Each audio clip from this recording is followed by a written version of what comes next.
जय गुरुदेव, जय माँ गायत्री। सभी को मेरा प्रणाम। आज आप लोगों के साथ एक बहुत ही महत्वपूर्ण विषय के बारे में चर्चा करूँगी। वो विषय है गायत्री की साधना, यानी गायत्री की साधना किस प्रकार से करनी चाहिए। ये मैं अपने जीवन के अनुभव के आधार पर आप लोगों को बताऊँगी। मेरे जीवन का जो अनुभव है उसके हिसाब से मैं आपको गायत्री के नियम और ना नियम करने के बारे में समझाना चाहती हूँ। जैसे बहुत से लोग करते हैं कि अगर आपने नियम के साथ काम नहीं किया तो गायत्री की साधना सफल नहीं होती, और अगर आप नियम पूर्वक करते हैं तो आपकी गायत्री की साधना सफल होती है। नियमों में बहुत सारे नियम बताए गए हैं और पूज्य गुरुदेव ने तो हर नियम का एक तोड़ निकाला है, उसके बारे में समझाया है कि उन नियमों का वास्तविक अर्थ क्या है, वो नियम क्यों बनाए गए हैं और उस नियम को करने ना करने से क्या होता है। ये बहुत बड़ा विषय है, इस पे मैं कोई अलग वीडियो बनाऊंगी। यहाँ मैं सिर्फ अपने जीवन का अनुभव आप लोगों के साथ साझा करना चाहती हूँ, और उस अनुभव में जो मुझे समझ आया वो बहुत से लोगों को समझ में आया होगा कि गायत्री की साधना कब फलित होती है, कब फलित नहीं होती है। तो इन चीज़ों का आज हम इस वीडियो में चर्चा करेंगे और ध्यानपूर्वक आप लोग सुनिएगा। कोई भी संशय होगा आप मुझसे पूछ लीजिएगा। मेरे चैनल पे आपको कोई भी बनावटी बातें नहीं मिलती, जो मेरे जीवन का सच्चा अनुभव है केवल मैं वही आप लोगों के साथ साझा करती हूँ। जब मैं पहली बार गायत्री परिवार से जुड़ी थी, जुड़े तो हम बचपन से थे, यानी गायत्री मंत्र का जब बचपन से ही करते थे, क्योंकि मेरी माता जी ने हमें सिखाया था और मेरी माता जी को मेरे नाना जी ने सिखाया था। तो गायत्री मंत्र का जब हम बचपन से ही करते थे, बचपन से ही हमें सिखाया गया था। जैसे आम घरों में होता है कि बच्चों को पूजा पाठ के साथ जोड़ा जाता है, तो हम भी जुड़े हुए थे। लेकिन जो वास्तविक दीक्षा मैंने ली थी वो ली थी मैंने 2005 में। उस समय मतलब मैं अपने होश में इस चीज़ को समझ रही थी कि दीक्षा क्या होती है और क्या होता है, ये सारी चीज़ें, इन चीज़ों को करने से क्या होता है, ये सारी समझ मेरे अंदर थी। और 2005 से पहले, 2005 में दीक्षा लेने से पहले मैं बहुत ही डरपोक किस्म की लड़की थी। मुझे हर एक चीज़ से डर लगता था। अगर मैंने सांप का नाम सुन लिया तो सांप के नाम से मुझे काफ़ी डर लगता था। अगर किसी ने झूठ भी बोल दिया तो मुझे लगता था कि वो बैठा हुआ है। इसी प्रकार से भूत प्रेत अनेकों प्रकार की कहानियाँ जो होता है, उन सब चीज़ों से मुझे बहुत डर लगता था। शाम के बाद मैं अकेले कहीं नहीं निकल सकती थी। अकेले क्या, मैं बिस्तर से नीचे नहीं उतरती थी, इतनी डरपोक थी, बहुत डरपोक थी। 2005 के बाद सबसे पहला बदलाव आया जब मैंने दीक्षा ली, तो ये डर मेरे अंदर से चला गया। सबसे पहली चीज़, डर कैसे गया, जब मैंने गायत्री मंत्र का जप करना शुरू किया तब अपने आप पता नहीं मेरे अंदर से वो डर भाग गया। मुझे किसी भी चीज़ से डर नहीं लगता था जैसा पहले लगता था। 2005 में ही मैंने 9 दिवसीय भी किया और 2005 में ही मैंने युग शिल्पी भी किया, तो काफ़ी कुछ मुझे सीखने को मिला था वहाँ पर। उसी में मुझे ये भी जानने को मिला था कि गायत्री मंत्र का जप अगर हम ब्रह्म मुहूर्त में करते हैं तो हमें उसका अनेकों गुना लाभ मिलता है। मेरे दिमाग में केवल एक बात थी कि ब्रह्म मुहूर्त में इसे जपना चाहिए, और वो आनंद स्वामी जी की कहानी भी मुझे सुनाई गई थी। मुझे बताया गया था कि आनंद स्वामी जी कैसे ब्रह्म मुहूर्त में उठकर 3 माला जपते थे तो वो पढ़ने में तेज हो गए थे, उनकी बुद्धि बहुत तीव्र हो गई थी। हम लोग भी उस समय विद्यार्थी ही थे, तो मन में जिज्ञासा थी कि अगर हम भी ऐसा करेंगे तो हमारी बुद्धि तीव्र होगी, हम पढ़ने में तेज हो जाएंगे और इसके अनेकों लाभ मिलेंगे। क्योंकि उस समय क्या था, 2005 में शांति कुंज में जब हम लोग थे तो हमारा नियम था कि हम किसी भी प्रवचन को नहीं छोड़ते थे, और प्रवचन छोड़ना तो दूर, जब हम प्रवचन सुनते थे तो हमारे हाथ में हमेशा एक डायरी होती थी। जब भी हम शांति कुंज में घूमते थे तो हमारे हाथ में एक डायरी और एक पेन अवश्य होता था। अगर घर में हम 4 लोग हैं तो चारों के पास होता था, और जितने भी गुरुदेव के सद्वाक्य थे उसे हम डायरी में नोट करते थे, और जो भी प्रवचन में जो कुछ बताया जाता था उन सब को हम डायरी में नोट करते थे। तो बहुत कुछ सीखा था, दिमाग में ये सारी चीज़ें चल रही थी। जब गायत्री का जप शुरू किया तो पहली चीज़ तो जो डर का फोबिया था वो निकला। जो एक डर था वो डर खत्म हो गया। मेरे अंदर इतनी बहादुरी आ गई, इतनी स्ट्रांगनेस आई कि लोग भी सोचने लगे कि ये लड़की इतनी बहादुर कैसे हो गई। इसके बाद मैंने शुरू किया ब्रह्म मुहूर्त में उठ के पूजा करना। अब मैंने इतना नियम कानून नहीं उस समय सीखा, या मैंने ध्यान नहीं दिया, जो भी कह लीजिए आप। घर आने के बाद मेरे दिमाग में केवल एक बात थी कि ब्रह्म मुहूर्त में उठ के 3 माला मुझे करना है। और सही बताऊँ तो मैं 3 बजे उठती थी। जो लड़की शाम के समय से उतरती नहीं थी बिस्तर से, जिसे डर लगता था, जो अकेले कहीं नहीं जाती थी, वो लड़की उठने लगी 3 बजे स्वतः ही।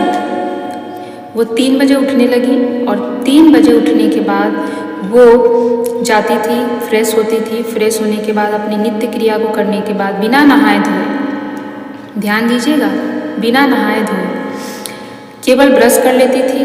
और शौच वगैरह से निवृत्त होने के बाद, ब्रश करने के बाद हाथ पैर धुल के, और एक सुनसान जगह पर एक कमरा था जहाँ पे बड़े बड़े लोग भी जाना नहीं चाहते थे, उन्हें डर लगता था अंधेरे से। और वहाँ पे काफ़ी लोग कहते थे कि भूत प्रेत होते हैं, घूमते हैं।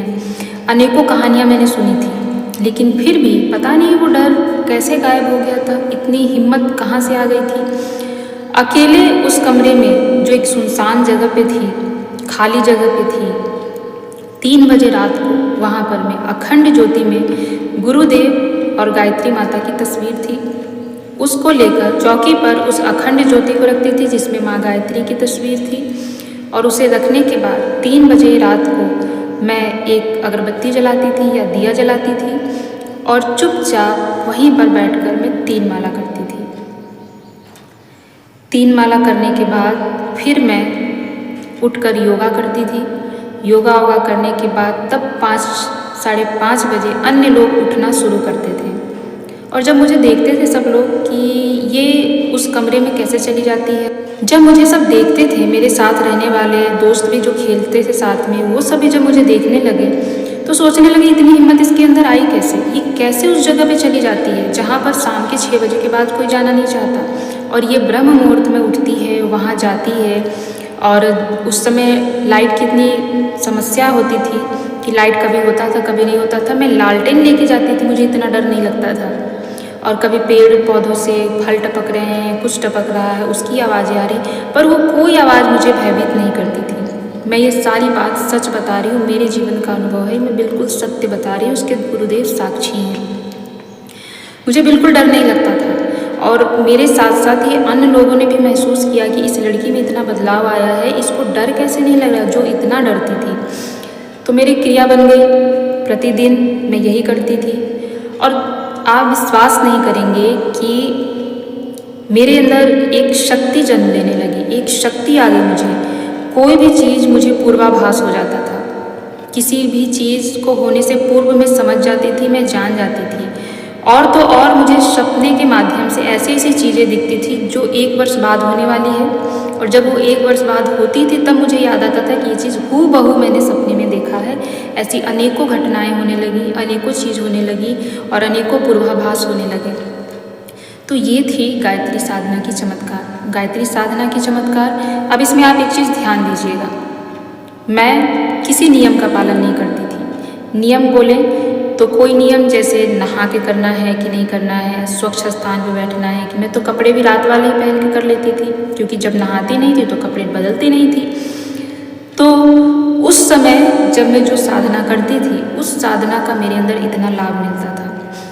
अब जब मैं नियमों के साथ करती हूँ और गायत्री मंत्र के नियमों को जानती हूँ, आप लोगों से भी बहुत नियम में साझा करती हूँ, तो जब मैं नियमों के साथ करने लगी तो इतना उसका प्रभाव मेरे ऊपर नहीं होता, या इतना कुछ मेरे जीवन में घटित नहीं होता। अभी भी इतना कुछ नहीं समझ में आता, जैसे पूर्वाभास हो जाता था, या पहले से बहुत सी चीज़ें जान जाती थी, या कुछ भी जो बोल दिया वो हो जाता था। तो ये सारी चीज़ें नहीं रही, ये लगभग 2-3 साल ये चीज़ें थी, उसके बाद धीरे धीरे ये ख़त्म होने लगी। तो देखिए होता क्या है, कोई भी पूजा, कोई भी भक्ति बिना भाव के निरर्थक है, और निरर्थक चीज़ कभी भी किसी के लिए स्वीकार करने योग्य नहीं होता। तो भगवान कैसे स्वीकार कर सकते हैं? जब मैं बचपन में जो काम करती थी उसमें मेरे भाव जुड़े थे, मेरे मन और मेरे दिमाग में सिर्फ एक ही बात थी कि गायत्री साधना करनी है, और गायत्री साधना हमेशा फलित होती है, और गायत्री माता बहुत कुछ देती हैं, और गायत्री माता हमें सब कुछ प्रदान करती हैं।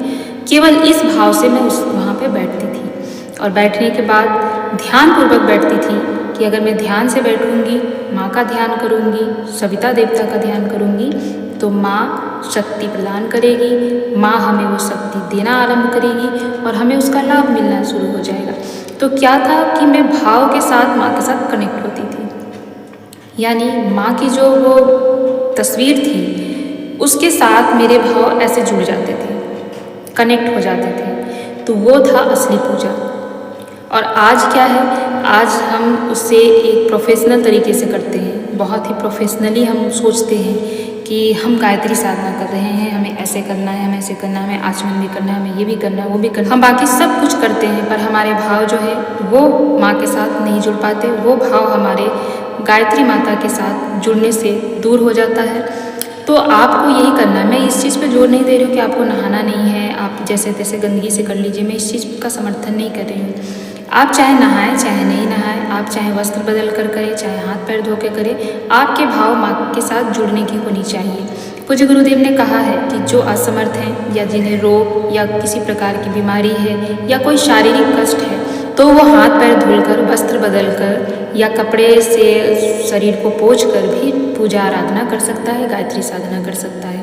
तो हमें भी यही करना है। आप चाहे जिस प्रकार से भी कीजिए, नहा धो के कीजिए, स्वच्छ होके कीजिए या बिना नहाए धोए भी कीजिए, जिस प्रकार से आपको करना है आप गायत्री साधना पहली बात तो कीजिए। दूसरी बात कि जब भी आप करते हैं तो आपके अंदर वो डर नहीं होना चाहिए, आपके अंदर वो भाव होना चाहिए, वो प्रेम होना चाहिए माँ के साथ जुड़ने का। और आप जब भी उनके समक्ष बैठे तो ये सोचें कि मैं चाहे जिस भी रूप में माँ के साथ बैठा हूँ, बैठी हूँ, जिस भी रूप में मैं माँ गायत्री की साधना आराधना कर रही हूँ, वह मुझे हर रूप में अपनाएंगी, वो हर रूप में अपने गोद में मुझे जगह देंगी, वो हर रूप में मुझे अपने आंचल में रखेंगी। जब ये भाव हमारे जुड़ जाएंगे तो चाहे आप नियम के साथ कीजिए चाहे बिना नियम के साथ कीजिए। देखिए, नियम की बात, बहुत बड़े बड़े नियमों की मैं बात नहीं कर रही हूँ, मैंने अपने छोटा सा एग्जाम्पल दिया है। हो सकता है बहुत लोग इस पर बहुत कुछ बोलने लगे कि इसका मतलब तो फिर कोई नियम ना करें। मैं यहाँ केवल भाव की बात कर रही हूँ। यदि आपका भाव नहीं है तो आपके सारे नियम बेकार हैं, मैं इस चीज़ का समर्थन करूँगी। इसलिए अगर आप भाव के साथ करते हैं तो दोनों रूप में आपकी पूजा स्वीकार होती है, क्योंकि भाव ही था जो रामकृष्ण परमहंस जी को माँ काली के साथ जोड़ता था, भाव ही था जो बामा खेपा को माँ तारा से जोड़ता था। ऐसे अनेकों उदाहरण हैं जो भाव को प्रदर्शित करता है। हमारी भक्ति भाव बहुत ही स्ट्रांग होनी चाहिए, हमारी भक्ति भाव सबसे प्रबल होनी चाहिए, चाहे और कुछ प्रबल हो या न हो। अगर भक्ति भाव प्रबल है तो आप सब कुछ प्राप्त कर सकते हैं। अगर भक्ति भाव प्रबल है तो आप अनहोनी को भी होनी कर सकते हो, असाधारण को भी साधारण रूप से प्राप्त कर सकते हो। तो आपके अंदर भक्ति भाव होनी चाहिए। भक्ति योग का बहुत बड़ा योगदान है और भक्ति योग के अनेकों उदाहरण पड़े हुए हैं, आप उसे जानिए। और यहाँ जो कुछ मैंने बताया वो मैंने अपना अनुभव बताया, क्योंकि मुझे लगता है कि जो उस वक्त मेरे भाव थे आज वो भाव मेरे अगर हो जाएं तो मैं आज फिर से वही चमत्कार अपने जीवन में अनुभव करने लगूँगी। तो अपने जीवन के अनुभव के साथ मैं आप लोगों को ये सारी बातें बता रही हूँ। आप में से और भी अनेक लोग होंगे जिन्होंने इस अनुभव को समझा होगा, प्राप्त किया होगा, जाना होगा। बाकी जो हमारी नित्य क्रिया है, जो हमारे पंचकर्म हैं या जो गायत्री की दैनिक साधना के नियम हैं, उन्हें हमें करना चाहिए। ऐसा नहीं है कि नहीं करना चाहिए, करना चाहिए। लेकिन कभी आपको बहुत मन कर रहा है कि माँ के साथ जुड़ जाएं, बैठ जाएं, जैसे रात को ही हुआ, तो रात को अगर आपको मन कर रहा है कि माँ के साथ जुड़ना है, उनसे बातें करनी है, तो अगर आप उस समय बैठकर जप कर भी लेते हैं तो इसमें क्या दोष है? कोई दोष नहीं है, आप कर सकते हैं। हाथ पैर धुल कर आप एक जगह बैठकर कर सकते हैं आराम से, क्योंकि आपके भाव है माँ से जुड़ना, यानी माँ के साथ अपने आप को जोड़ने के भाव आपके जब होंगे तो वहाँ पर सब कुछ निरर्थक हो जाता है। उस समय केवल सार्थक होता है आपका भाव और आपकी भक्ति। तो इस प्रकार से आप भी अपनी गायत्री साधना को भाव के साथ कीजिए, सफल बनाइए, यही मेरी कामना है। जय गुरुदेव।